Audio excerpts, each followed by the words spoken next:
Hola, ¿qué tal? Soy Tomás Minuesa y como médico me siento con el compromiso de no solo curar y tratar pacientes, sino de informar de forma científica los temas relacionados con la salud de la humanidad. En nuestro primer episodio de podcast hablaremos con base científica y validación de estudios médicos, desmitiendo bulos sobre temas de salud en general. Existe mucha información en Internet que no ha sido científicamente comprobada, por lo que te invito a escuchar este podcast y déjanos en los comentarios temas de tu interés.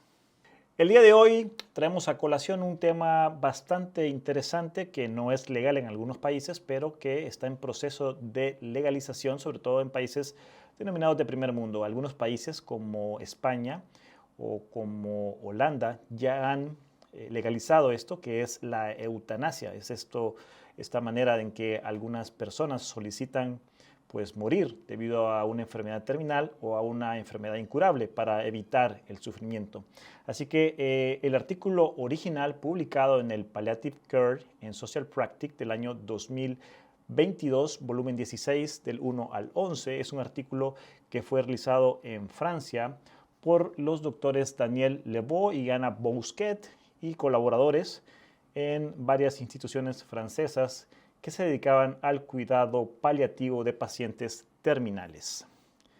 El título del estudio es el siguiente: comprender por qué los pacientes solicitan la eutanasia cuando es ilegal, un estudio cualitativo en unidades de cuidados paliativos sobre el impacto personal y práctico de las solicitudes de eutanasia. Como les comenté, este estudio fue realizado en Francia. Haciendo un poquito de contexto con respecto al estudio, nos mencionan que algunos pacientes en unidades de cuidados paliativos solicitan la eutanasia independientemente de la legislación. Como les había dicho, en Francia no es permitido. Y aunque los estudios han explorado las razones de estas solicitudes, poco se sabe sobre las repercusiones subjetivas relacionadas y contextuales para el paciente. Los objetivos que mencionan los autores de este estudio refieren que era comprender el propósito de las solicitudes de eutanasia desde el punto de vista del paciente y su impacto personal y práctico. El método por el cual se llevó a cabo este estudio se realizó mediante entrevistas en profundidad con pacientes que solicitaron la eutanasia, sus familiares y proveedores de atención médica en 11 unidades de cuidados paliativos franceses. Se realizó un análisis temático de los datos y los resultados que nos comentan estos autores es que un total de 18 pacientes fueron entrevistados dentro de 48 horas de realizada la solicitud y una semana después, 9 pacientes fueron entrevistados nuevamente. Emergieron 5 temas principales, es decir, que los autores nos crean un contexto a través de 5 puntos o 5 directrices por los cuales fue conducido este artículo. El número 1 era asumir la responsabilidad de transgredir lo prohibido, un llamado a reconocer el sufrimiento insoportable, alentar a cambiar la práctica clínica, recuperar un sentido de libertad sobre las limitaciones médicas e imaginar un futuro deseable para uno mismo. Las conclusiones de este estudio fueron que la solicitud de eutanasia aparece como un medio deliberado para salir del callejón sin salida de una existencia paralizada por el sufrimiento. Crea un espacio de discusión que promueve la negación con los pacientes sobre las prácticas de cuidado y terapéuticas y fortalece el sentido de autonomía de los pacientes. Investigar la relación entre la evolución de las solicitudes de eutanasia dentro del entorno de cuidados paliativos puede ser beneficioso.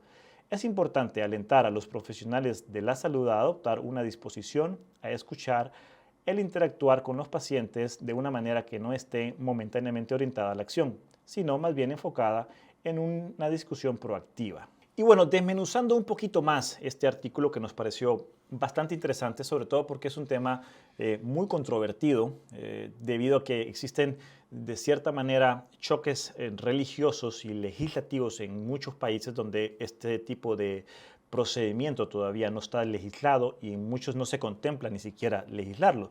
Así que haciendo un poquito un desglose de cómo se hizo este artículo, encontramos que en la recopilación de datos se programaron 2 entrevistas con una duración estimada de 40 minutos por cada paciente en intervalos de una semana. Una el día de la solicitud y otras 7 días después. Estimaron que más o menos 15 pacientes serían suficientes para conocer los detalles y experiencias de los pacientes que solicitaron la eutanasia para poder alcanzar la saturación correcta de los datos.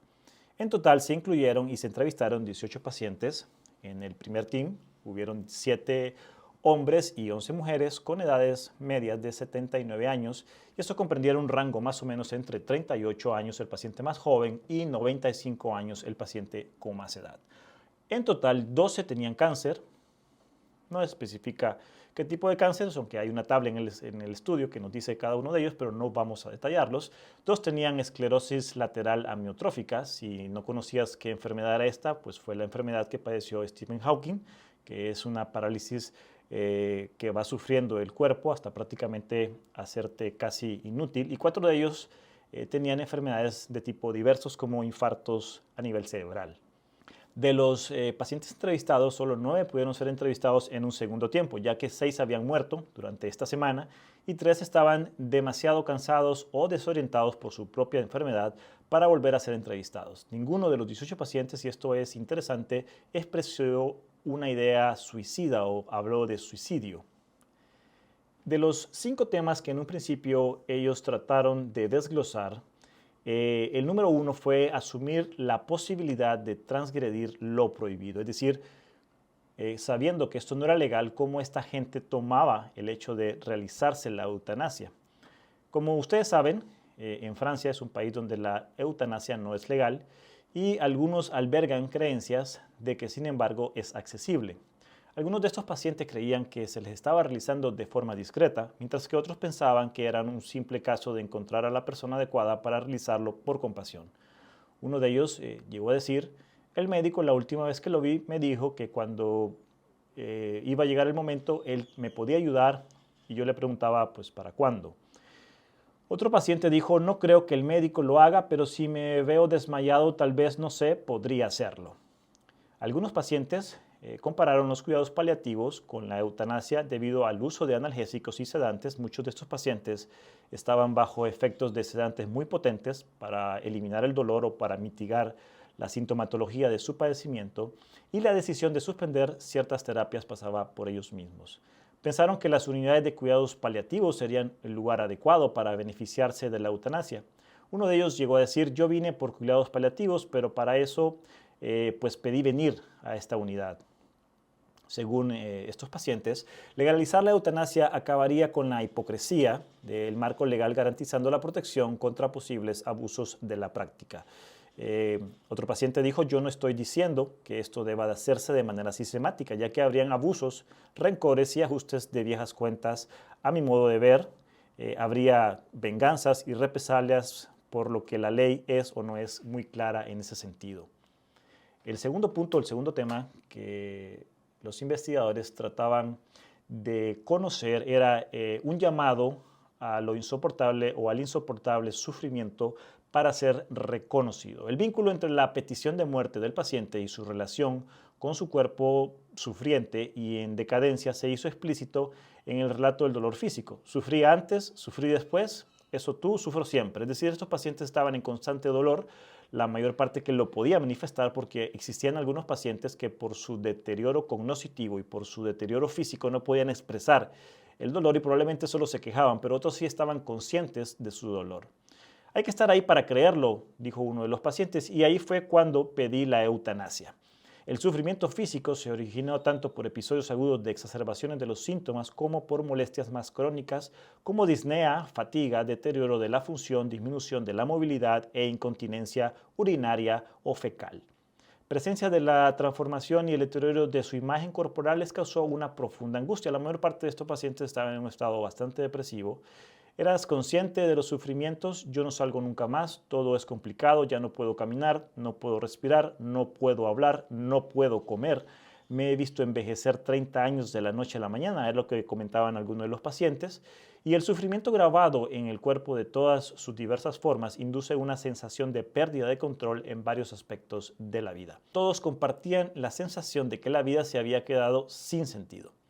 Expresaron sentimientos de soledad ligados al sentimiento de desesperanza, incapacidad para compartir su sufrimiento, dificultad para comunicarse con los seres queridos o ausencia de ellos y sensación de inutilidad. Soy una persona de mediana edad que ha tenido más que bastante vida. ¿Qué voy a hacer en esta tierra? Me arrastraré de un lugar a otro, inútil, bueno para nada, y no me veo para qué estoy aquí, decía uno de los pacientes entrevistados. Lo que digo es que no están en mi lugar, pero no se dan cuenta del sufrimiento que tengo. El tercer tema que encontraron los investigadores es el estímulo para cambiar la práctica clínica.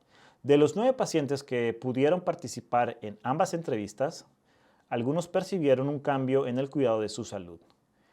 Valoran la atención recibida durante el cuidado de enfermería y las respuestas concretas de la gestión de su cotidianeidad que les dieron sentido a la autonomía.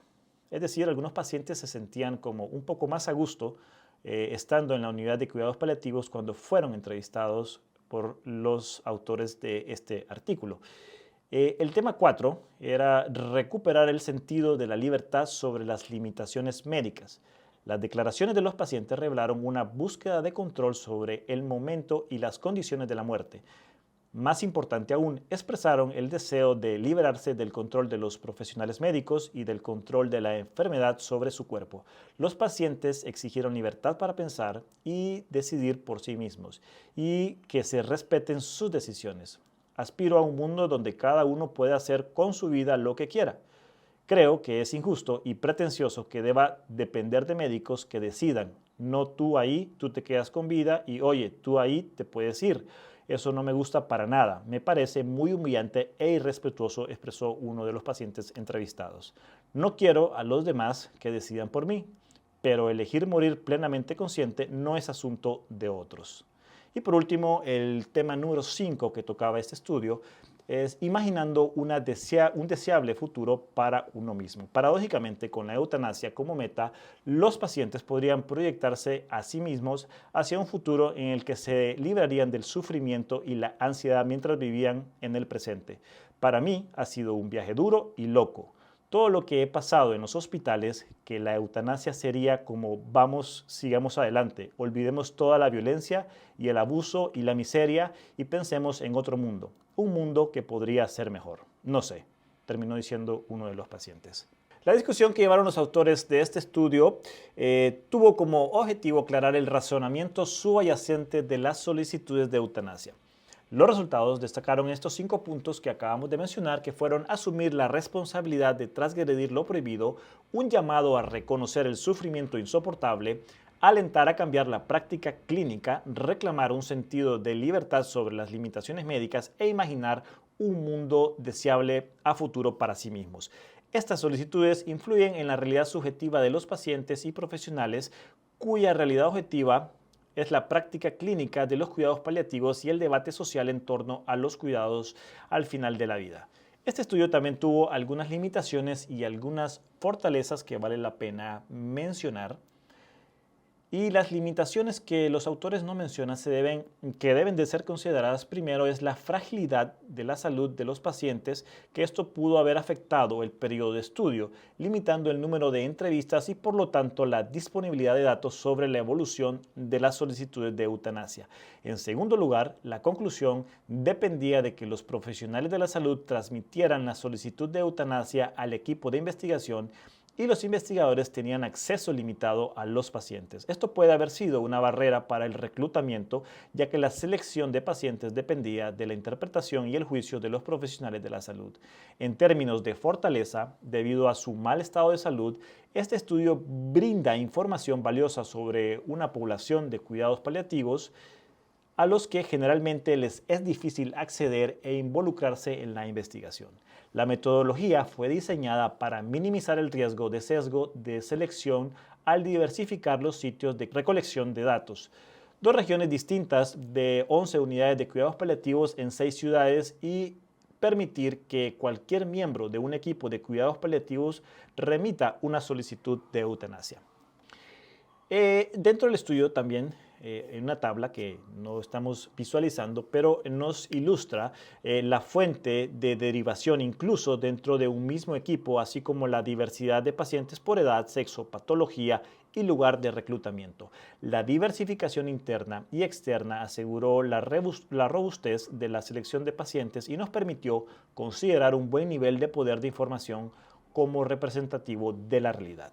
Al final, el estudio nos arroja una conclusión bastante interesante. Una solicitud de eutanasia parece ser un medio deliberado para salir del callejón sin salida de una existencia paralizada por el sufrimiento. Crea un espacio de discusión que promueve la negociación con los pacientes sobre prácticas de cuidado y terapéuticas y fortalece el sentido de autonomía de los pacientes.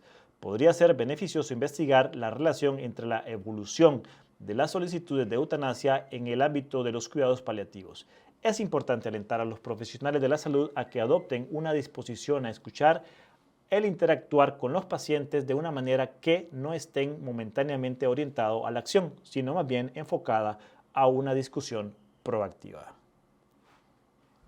Y bueno, no sé tú qué opinas acerca de este tema, me gustaría que me lo dejaras en tus comentarios y también que me comentaras qué temas te gustaría que tocáramos. Recuerda que nosotros buscamos la información en revistas de publicación médica especializada y que además tienen un respaldo científico. Así que lo que vas a estar escuchando en nuestro podcast es información 100% veraz y eliminamos los bulos, las mentiras y las estupideces de las redes.